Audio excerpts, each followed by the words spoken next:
Уважаемый Севастопаш, Папе, Пустошь, Санктуария Матери Божией, Святошаницы засмученных оборонах, уважаемый Севас Віктор, Пробаш проект Христова Юрія Войнянах, шановные молодожоны, Максим и Анастасия, дорогие батьки молодых, родные, свояки, сябры и все присутные гости. Мы сегодня тут собрались, чтобы стать свидками великого цуда.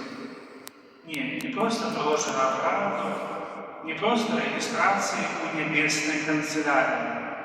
Цуду ты, что твои люди, Боже, Максим и Анастасия, живые со своими характерами, звичками, а часом и недохопами, вирішають вести по житті разом. И не просто разом, а так, як задумав Бог. Але як это виглядає насправді.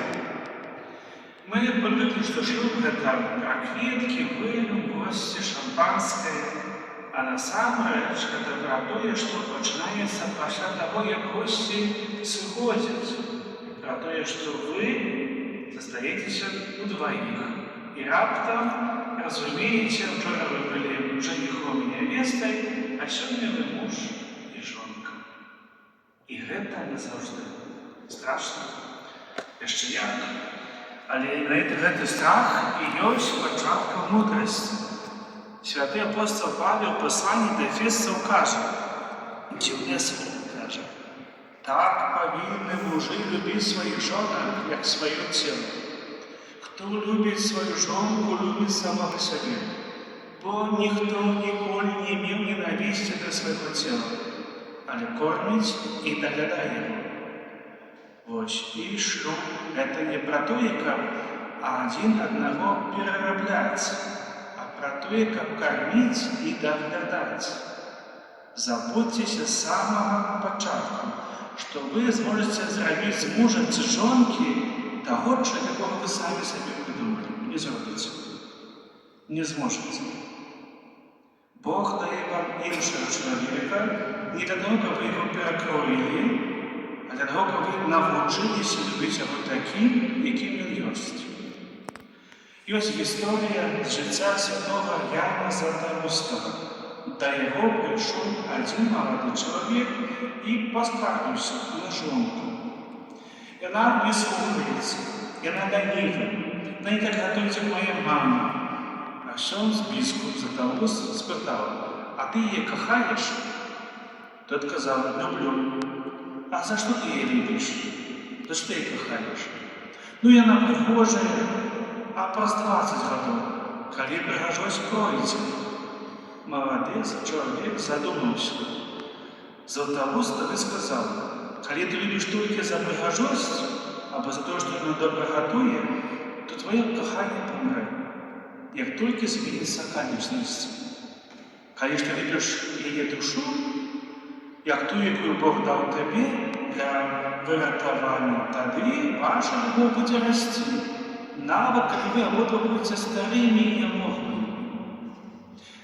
Ось вам просто приклад. У нас у парафії є одна пара, Миколай і Ганна. Оженились в одному возрасте за 40. Обидва до гэтага былі самотныя, кожны са сваімі скарбам звычак. І вось пра шлюб, праз год пасля шлюбу, Ганна кажа мне, Ксьондз Пробаш, я думала, што я ўжо ўсё ведаю пра жыццё, а аказалася, што я не ўмею нават саступаць. Мы сваримся за того, што вешаеце ручнік трэба справа ці злева. Смешна. Або гэта і ёсць школа кахання. Ведаеце, святыя айцы Касцёла казалі, шлюб гэта пакутніцтва, толькі без крыві. Бо кожны дзень трэба паміраць для свайго эгоізму. Ты хочаш спаць, а жонка просіць пагаварыць. Ты жадаеш паглядзець тэлесерыял, а муж просіць дапамагчы з дзецьмі. І вось гэта маленькія смерці. Яны робяць з двух людзей адно цела. Таму сёння я хочу вам сказаць, дорогие молодые, Максим и Анастасия, не будуйте иллюзий, будет тяжко, будут слезы, будут моменты, когда захочется бросать дверами и выйти. вспомните, что вы стоите зараз перед алтарем и обещаете Богу: я возьму этого человека з усіми його плюсами і мінусами, з усією його стороністю, з усім його мовчанням, і буду любити до самої смерті.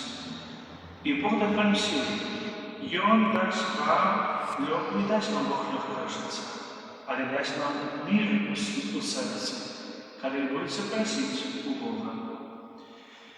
І ще, вельми важно не забувати, що третю у вашому шлюбі сам Бог, як купець. Коли три половини скласться разом, і вони горять довго, а коли одно прийняти, огонь хутко згасає. Так і ви, трикутник, трикугольник, муж, жонка і Бог.